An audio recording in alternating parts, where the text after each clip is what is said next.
Some of you might know, if you follow me on Instagram, I graduated from nursing school a few months ago, and I now have my first job as a certified drug nurse, registered nurse.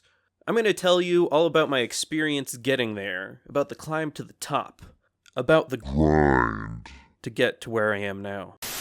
This video isn't long enough for mid-roll ads, so I made my own to tell you about my merch store where you can get shirts, prints of my art, even a plush, and it all helps me feed myself on a day-to-day basis. Personally, what I like to do is get a bunch of the exact same thing, such as this highly stylish pastel-colored Save the Sea Rabbit sweater based off of the original taxidermy sea rabbit design by Takeshi Yamada, and then give it to every single one of my relatives, and then boom, Christmas shopping done. And now, thanks to my mid-roll ad, my video is now long enough for mid-roll ads. Good job, me.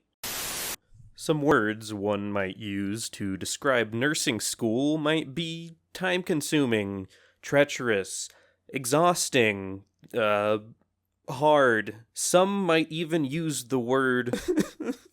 Upon starting nursing school, one thing I noticed is that the nursing scrub game is way out of whack. For guys, at least. Female scrubs are well designed to fit a female frame. They show off some figure, they accentuate some curves, they actually look good. Male scrubs, though, they're just kinda... You look like a square, or a rectangle, depending on the sizing. There's no way around it. They're stiff, they have nothing but straight lines, you're a square. Just worth noting, scrub companies. You're lacking on the male fittings. If you could manufacture something that fit a little bit more like this, that'd be great. During nursing school, we have these things called clinicals, which are basically the on-the-job learning.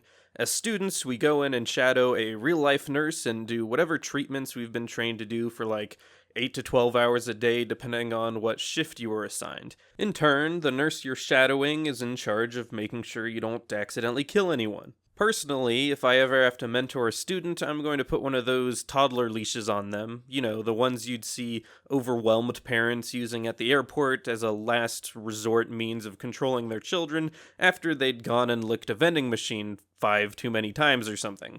I think these days they make harnesses. As a side note, I recently learned that my mom used to use those on me and my brother when she was at the airport, which was somewhat of a sobering reality. When I saw kids with those on, I used to think, at least I was a better child than that. At least I wasn't a leash kid, but apparently that's completely wrong.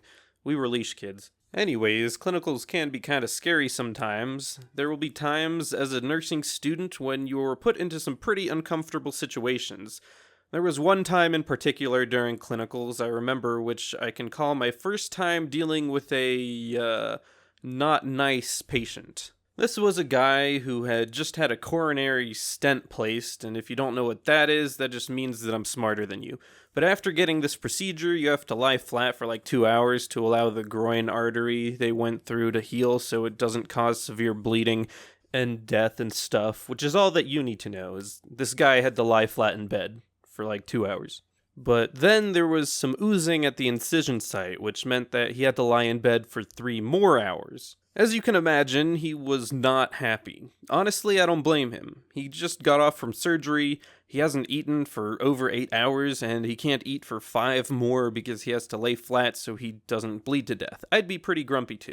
But that still never gives anyone the right to be a dick to the nurses who are literally only trying to help you. Which he was. He was being a dick. He was cursing at them and threatening to sit up at the risk of his own life because he wanted to eat food, and generally just being a rude, not nice person. I had just been going around the unit trying to be helpful when his call light went on, so I went in his room to answer it. He was like, "I gotta pee, need you to hold the urinal for me." Which was fine, at least I could help the man use the bathroom and maybe make his day a little bit better. I pulled up his hospital gown and saw that he had a very small package. It was an extremely small package. It wasn't even a package. There was so little there. It was just an envelope.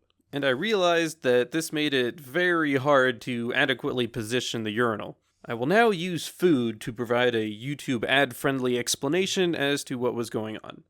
You see, most guys have a carrot that can bend. Most guys have a Twizzler that you can bend. which allows it to be safely aimed down into the urinal without a problem. This dude had a grape. So if I glue this grape to an orange, notice how hard it is to point the grape down. So anyways, that was the problem that I was dealing with. I did the absolute best that I could to position that urinal, and I said go ahead.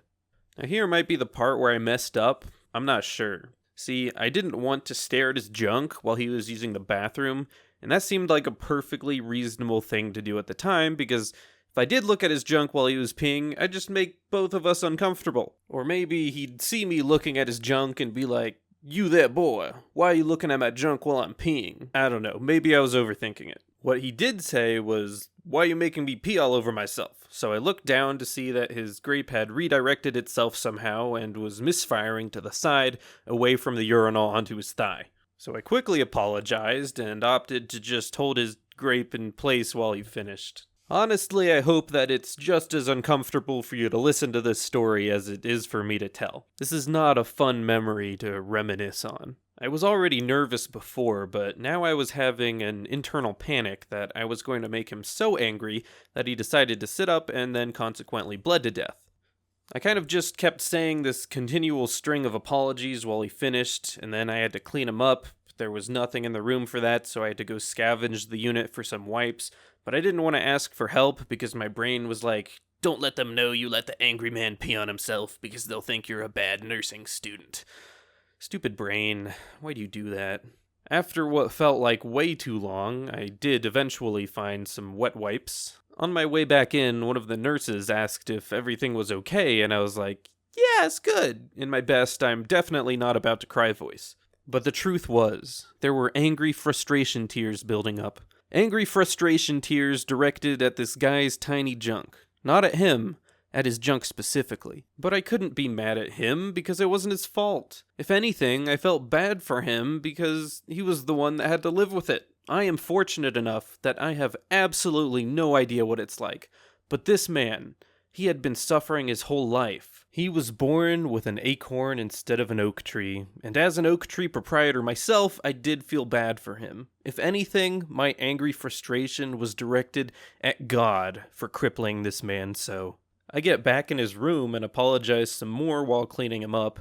Pretty sure my voice was shaking at this point, and he could tell because he didn't say anything, so props to him for not unleashing his rage on the poor nursing student. Thank you, and I'm sorry I let you pee on yourself. Thanks for watching. There's definitely a lot more to talk about nursing school, so maybe I'll make another video about it sometime, if I feel like it. I don't know. But hey, if you didn't know, I do have a merch store where you can get t-shirts, prints of my art, and there are a few Sea Rabbit plushes left if you're looking for a friend. Also, I have an Instagram where you can go and tell me how I look nothing like my character. Anyway, thanks, bye.